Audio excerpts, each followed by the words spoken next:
میرے لیے بھی بڑا آسان ہے یہ کہہ دینا کہ میرے ماں باپ آپ پہ قربان ہوں، بہت آسان ہے، لیکن مجھے سوچنا ہوگا کہیں میں فاسق تو نہیں ہو گیا ہوا، چونکہ جب انسان فاسق ہو جاتا ہے نا، حدود سے نکل جاتا ہے، تو ظاہری بات ہے پھر اس کو حدود سے نکال دیا گیا۔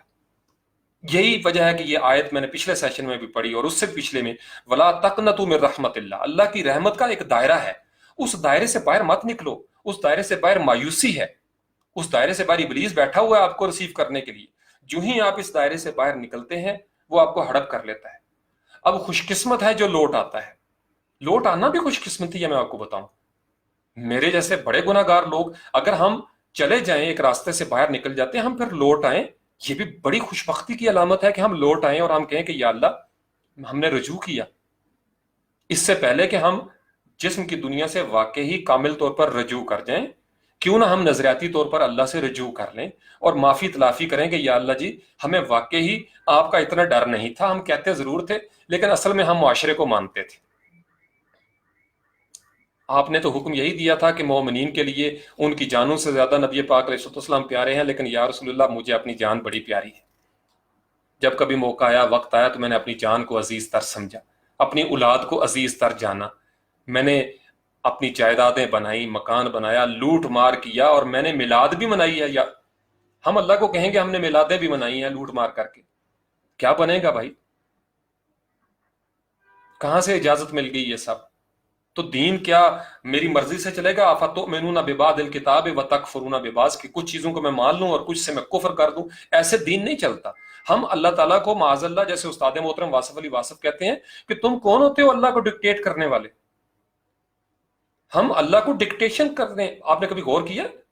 ہم فیس بک پہ آپ دیکھ لیں، ہم ڈکٹیٹ کرتے ہیں اللہ کو، یہ جہنمی، وہ کافر، وہ کافر، ہم اللہ کو بتا رہے ہوتے ہیں جیسے اللہ کو معاذ اللہ پتہ ہی نہیں کسی چیز کا، ہم اللہ کو بتا رہے ہیں اس کو جہنم میں ڈال دو، اس کو بخش دو، یہ جنتی اور یہ فلانا۔ ہم کون ہیں بھائی؟ ہمیں اپنے بارے میں پتا ہے، ہم کہیں فاسق تو نہیں ہو چکے؟ تو اب اس کو آپ سوشل سیٹ اپ میں اپلائی کریں، پولیٹیکل سیٹ اپ میں اپلائی کریں۔ جو بندہ، اب اس کو چھوٹی سطح پہ لے آئیں، جس بندے کو پاکستان کے قوانین کا ہی احترام نہیں، جس شخص کے اوپر پاکستانی قوانین کا اطلاق ہی نہیں ہوتا، وہ اگر ہمارے ایوانوں میں بیٹھ جائے گا تو کیا کرے گا وہ؟ یہ بات سمجھ گئے؟ تو قانون یا نظام اس چیز کو کہتے ہیں کہ میں جب ایک نظام وضع کروں تو سب سے پہلے وہ نظام میرے اوپر اپلائی ہو، لیکن اگر میرے اوپر اپلائی نہ ہو اور میں وردی پہن لوں اور وردی پہن کے میں ہر قسم کی بدماشی جو ہے وہ کرنا چاہوں، صرف اس وجہ سے کہ قانون مجھے نہیں پکڑ سکتا، قانون مجھے نہیں پکڑ سکتا چونکہ میں خود قانون ہوں، تو مجھے بتائے معاشرے میں کیا ہوگا؟ پھر معاشرے میں حبس پیدا ہوگا، اور ایسے معاشرے میں پھر کرائمز بڑھتے ہیں، ایسے معاشرے میں جہاں یہ ناہمواری ہوتی ہے، سوشل ان ایکویلٹی، وہاں پھر کیا ہوتا ہے؟ میں نے آپ کو بتایا اللہ کا تو ریٹ رہی کوئی نہیں، بالکل نہیں، اللہ کی تو پہلے ہی نہیں ہے نا ریٹ۔ جب اللہ کی ریٹ نہیں ہے، صرف ایمان کی حد تک زبانی کلامی ہے، تو پھر کیا ہوگا؟ اب وہ شخص کیا کرے گا؟ رات کے اندھیرے میں کسی کی جیب لوٹے گا، کسی سے موبائل چھینے گا، چونکہ اس کو پتا ہے کہ معاشرے میں عدل نہیں ہے، اور جو شخص لٹ رہا ہے اس کو بھی پتا ہے کہ جب وہ کسی جگہ پہ رپورٹ کرائے گا اس کو عدل نہیں ملے گا۔ بہت سارے شرفا میں نے دیکھے ہیں وہ خاموشی سے چپ کر جاتے ہیں کہ چلو اللہ مالک ہے۔ کیوں؟ چونکہ ہمیں جگہ جگہ پہ پتا ہے کہ ہمارے ساتھ عدل نہیں ہوگا۔ تو یہ صرف میری یا آپ کی، یہ پورا نیٹ ورک بنا ہوا ہے، چونکہ اس کے اوپر دہائیوں کی محنت ہے۔ اب اس کو شروع کرنا ہے، اگر ہم اس کو درست کرنا چاہیں تو ہمیں سب سے پہلے کیا کرنا ہوگا؟ یہ مجھ سے اکثر میرے جو اسٹوڈنٹس ہیں وہ سوال کرتے ہیں کہ سر پھر کیا کریں؟ تو میں ان کو اکثر کہتا ہوں کہ اپنے اوپر اللہ اور اللہ کے رسول کے احکامات فرامین کو لاگو کرنا شروع کر دیں، جس کے دل میں اللہ کا ڈر پیدا ہو جائے۔ یہ بات ذرا میں آپ کو بڑی گہرائی کے ساتھ یہ بتانا چاہتا ہوں، کامل ایمان کے ساتھ۔ جس بندے کے دل میں اللہ کا ڈر نہیں، وہ کسی سے ڈرتا نہیں ہے، وہ صرف پریٹینڈ کرتا ہے، وہ دکھاوے کا ڈر ہے۔ اللہ کا جب ڈر نہیں تو پھر کیا وہ کیا ڈرے گا کسی سے؟ وہ لوٹ مار بھی کرے گا، وہ خزانہ بھی لوٹے گا، وہ آپ کے سامنے بے شک جتنا مرضی ڈھونگ رچائے، جو مرضی روپ اختیار کر لے، جیسا مرضی اس کا حلیہ ہو جائے، اس کو اللہ کا ڈر نہیں۔ وہ موقع ملتے ہی اس کو پتا ہے کہ جہاں مجھے موقع ملے گا کوئی نہیں دیکھ رہا، اللہ دیکھتا تو دیکھتا رہے۔ کبھی سوچا ہے؟ حضرت عثمان غنی رضی اللہ تعالیٰ عنہ سے بڑی خوبصورت ایک یہ مروی ہے یہ واقعہ ان کے اقوال زری میں نے کہیں پڑھے تھے، مجھے اس کا حوالہ یاد نہیں، میں اس لیے حوالہ دے نہیں سکتا، کہ وہ کہتے ہیں مجھے حیرت ہوتی ہے اس انسان کے اوپر جس کو یقین ہو کہ اللہ دیکھ رہا ہے اور وہ پھر بھی معصیت کی طرف چل جائے۔ تو کبھی آپ کے اوپر ایسی نافرمانی آئے، یہ دائرے سے باہر نکل کے جب آپ کسی اس طرح کے کام میں پڑنا شروع ہو جائیں تو ایک لمحے کے لیے سوچیں کہ اللہ دیکھ رہا ہے، آپ رک جائیں گے، پھر انسان کے اندر سے یہ جو قباحتیں ہیں یہ دور ہونا شروع ہو جائیں گی، یہ رذائل جو ہیں یہ رذائل ختم ہونا شروع ہو جائیں گے۔ اخلاق جو ہوتے ہیں نا، اخلاق رذیلہ بھی ہوتے ہیں، اخلاق حسنہ بھی ہوتے ہیں۔ ہم بیسیکلی ہم نے سکنس کو ہیلتھ کی طرف لے کے جانا ہے، ہم نے اس بیمار معاشرے کو صحت مند معاشرے میں ڈھالنا ہے، یہ درد ہے اصل میں، اور یہ سب نے مل کے کرنا ہے، یہ ہم سب مربوط و مشروط ہیں ایک دوسرے کے ساتھ۔ میں اگر الزام لگاتا رہوں ساری چیزوں کا پولیس کے اوپر یا وکلا برادری کے اوپر یا سیاست دانوں کے اوپر تو کبھی اصلاح نہیں ہوگی۔ تو مجھے چاہیے کہ میں اپنی سطح پہ رہ کے اپنے گریبان میں جھانکوں، اساتذہ اپنے گریبان میں جھانکیں، والدین اپنے گریبان میں جھانکیں، بچوں کو بچپن سے بتائیں کہ بچوں جب تمہیں کوئی نہیں دیکھ رہا اس وقت بھی تمہیں اللہ دیکھ رہا ہے۔ بچوں کو احساس دلائیں۔ مجھے پتا یہ بڑا ایبسٹریکٹ سا ایک ڈر ہوتا ہے، لیکن یہ اگر بٹھا دیا جائے بچوں کے اندر تو بچے سدھرنا شروع ہو جاتے ہیں۔ جب ہمیں ڈر ہی نہیں، ہمیں صرف ڈر یہ ہے کہ کوئی بندہ نہ دیکھ لے، تو پھر ہم چھپ کے ہر وہ کام کر گزریں گے جو اللہ اور اللہ کے رسول کی نافرمانی کا موجب ہوگا، اور یہی ہم کر رہے ہیں۔ آپ لوگ، میں نے آپ کو اس لیے آج کہا تھا کہ کاغذ قلم دعات لے کے بیٹھیے گا، یہ نوٹ کریں یہ ساری چیزیں، اور جا کے دیکھیں ہمارے معاشرے کے اندر، ہمارے سیاست میں کیا ہو رہا ہے، ہمارے میڈیا کے اندر کیا ہو رہا ہے، ہمارے ماحول میں یہ سارا بگاڑ۔ اور کیا اس کے علاوہ کوئی اور راستہ ہے؟ نو وے۔ آپ دنیا کے مہذب ملک سے پالیسی لے کے آ جائیں، نہیں کامیاب ہو سکتے۔ اللہ تعالیٰ آپ کو زندگی دے، جو نوجوان ہیں وہ دیکھیں گے یہ بات۔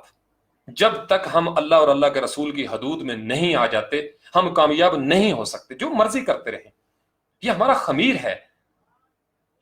میں نے بتایا ہم مچھلیاں ہیں، ہمیں آپ خشکی پہ ڈالیں گے تڑپتی رہیں گی، تڑپ رہے ہیں ہم۔ مسلم امہ تڑپ رہی ہے پوری دنیا میں، دیکھیں اس وقت مسلم امہ پوری دنیا میں تڑپ رہی ہے، سسک رہی ہے۔ ہمارے ملکوں میں فوجیں ہیں، ہم ایک دوسرے کو مار رہے ہیں، ایک دوسرے کو مار رہے ہیں، اس سے زیادہ تڑپ کیا ہوگی؟ اور جن لوگوں کو اللہ نے شعور دیا ہوا ہے وہ راتوں کو سو نہیں سکتے۔ ہم کن چکروں میں پڑے ہوئے ہیں، کن چکروں میں ہم پڑے ہوئے ہیں؟ ہمیں دنیاوی کسی چور کا ڈر ہے جو ہم سے ایمان لوٹ کے لے جاتا ہے، ایمان کا ڈاکو، اس کی ہمیں خبر نہیں۔ جو ہمارا کھلا دشمن ہے عدو مبین، اس کی ہمیں پرواہ نہیں، اور ہمیں چھوٹے چھوٹے دشمنوں کی پرواہ ہے۔ تو پھر کامیابی کہاں سے بھائی؟ پھر کہاں سے ہم فائز ہو جائیں گے؟ کہاں سے ہم فلاح پا جائیں گے؟ ربنا ظلمنا انفسنا وان لم تغفر لنا وترحمنا لنکونن من الخاسرین۔ میں آپ کو کہتا ہوں یہ دعا بکثرت پڑھا کریں، اور اس کے معنی کے ساتھ پڑھا کریں۔ ہمیں ضرورت ہے اس دعا کی۔ ہم نے اپنی جانوں پہ ظلم کیا ہے، بہت ظلم کیا ہم نے اپنی جانوں پہ، ہمیں واپس لوٹ کے جانے کی ضرورت ہے۔ اگر ہم لوز کر گئے، بہت، میں آپ کو بتاؤں، رونگٹے کھڑے ہو جاتے ہیں۔ ہمیں خسارہ نہیں پانا۔ We don't want to be losers on the day of judgment. We need to be successful. جب نامہ اعمال میں ہمارے اعمال تولے جائیں تو یہ نہ ہو کہ ہمارا رزلٹ جو ہے وہ کسی اور طرف چلا جائے۔ اس سے بڑا خسارہ کیا ہوگا؟